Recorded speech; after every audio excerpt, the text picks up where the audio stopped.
साल था 2017 का और दिन था शनिवार का 15 जुलाई। उस दिन पंजाब के शहर फरीदकोट के कोटकपूरा में नई दाना मंडी में मेला लगा हुआ था।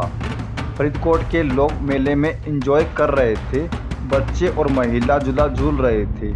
उसी समय पंजाब का एक धाकड़ छोड़ा उस मेले में घूम रहा था, जो कुछ दिन पहले ही जेल से बाहर आया था। उसके नाम का खौफ पूरे शहर में था, क्योंकि उस छोरे का ताल्लुक पंजाब के सबसे बड़े गिरोह देवेंद्र बंबिया के ग्रुप से था।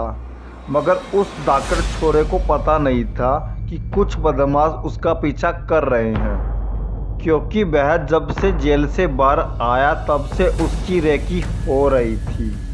अचानक मेले में गोलियां चलने लगी, लोगों की मेले में भगदड़ मच गई थी। चारों तरफ अफरा तफरी का माहौल बन गया था। एक बंदा उस मेले में खून से लथपथ पड़ा मिला था। वह और कोई नहीं, कुख्यात गैंगस्टर लवी देवड़ा था। और गोलियां चलाने वाला कौन थी पता है? वो था लॉरेंस बिश्नोई का भाईजान, बोले जाने वाला भोला शूटर, उसके साथी के लोग। ये कांड हुआ तो पूरे फरीदकोट की पुलिस साइलेंट मोड पर आ गई थी। चप्पे चप्पे पर तलाश शुरू हो गई, चारों तरफ छापेमारी हो गई थी। भाई लोगों, आज की क्राइम स्टोरी में मैं आपको सुनाऊंगा लॉरेंस के सबसे जिगरी बोले तो भोला शूटर के कांडों की पूरी कुंडली।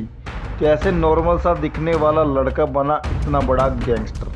भोला शूटर पंजाब के फरीदकोट का रहने वाला था। बचपन में भोला एकदम फुल मिजाज का था, कम बोलना और अपने काम से काम रखना।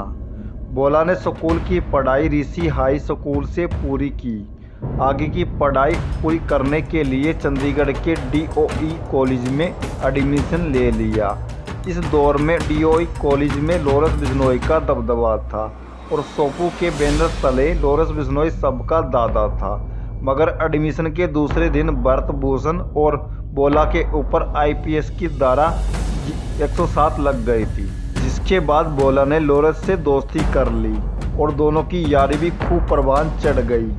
तभी सोबू के बैनर तले लॉरेंस ने छात्र प्रेसिडेंट का चुनाव लड़ा और भोला हर समय लॉरेंस के साथ खड़ा रहता था। इधर लॉरेंस जेल गया, उधर भोला लॉरेंस के बंदों के साथ कई बड़ी बड़ी वारदातों को अंजाम देने लगा।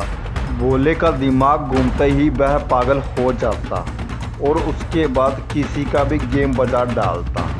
7 सितंबर 2019 को एक शादी समारोह में भोला के साथी बोले तो टूटी रणजोत सिंह और गुलाल ने बिनी देवरा के छोटे भाई अंकुर पर फायरिंग कर दी, जिसमें उनका एक साथी मारा गया। भोले का कनेक्शन लॉरेंस के अलावा नरेश सेठी और काला जठेरी से भी था। एक बार भोला और उसके साथ के लोगों ने पाली निवासी एक बंदे की सुपारी ली थी। उसमें एक बड़ी गैंगवार हो गई, जिसमें भोला भी जख्मी हो गया था। जब भोला फरीदकोट की सेंट्रल जेल में बंद था, तब भोला ने उधर ही जेल में अपना बर्थडे सेलिब्रेट किया। तस्वीर जब सोशल मीडिया पर वायरल हुई थी, तब सारे जिले की प्रशासन पुलिस में हड़कंप मच गया था। आज भी भोला जेल में बैठे बैठे अपने साथियों से बड़े बड़े कांड करवाता रहता है और लोगों से फिरौती मांगता रहता है, जो ना दे उसे मौत के घाट उतार देता है। जेल से निकलने के बाद भोला मारा जा चुका है।